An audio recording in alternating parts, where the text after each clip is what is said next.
बहुत पुरानी बात है। मगध राज्य में एक सोनापुर नाम का गांव था।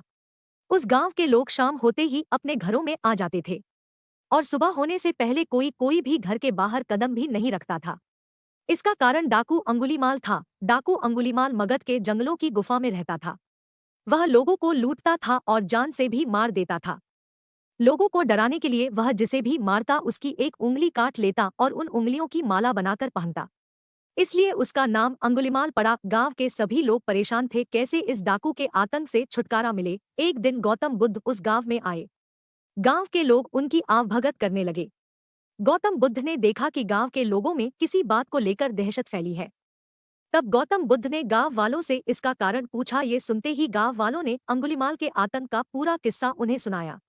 अगले ही दिन गौतम बुद्ध जंगल की तरफ निकल गए। गांव वालों ने उन्हें बहुत रोका पर वो नहीं माने। बुद्ध को आते देख अंगुलीमाल हाथों में तलवार लेकर खड़ा हो गया।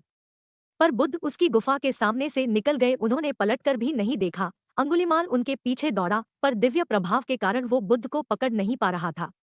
थक हार कर उसने कहा रुको। बुद्ध रुक गए और मुस्कुराकर बोले मैं तो कब का रुक गया पर तुम कब ये हिंसा रोकोगे। अंगुलीमाल ने कहा सन्यासी तुम्हें मुझसे डर नहीं लगता।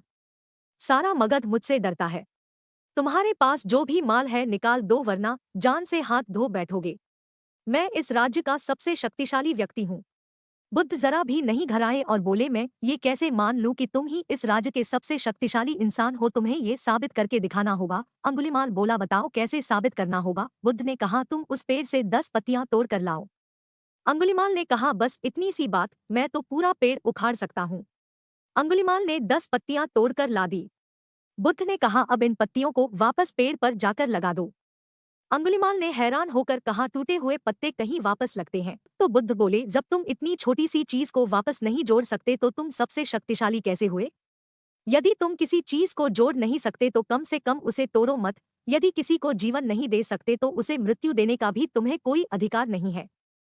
ये सुनकर अंगुलीमाल को अपनी गलती का एहसास हो गया और वह बुद्ध का शिष्य बन गया और उसी गांव में रहकर लोगों की सेवा करने लगा। आगे चलकर यही अंगुलीमाल बहुत बड़ा सन्यासी बना और अहिंसा नाम से प्रसिद्ध हुआ।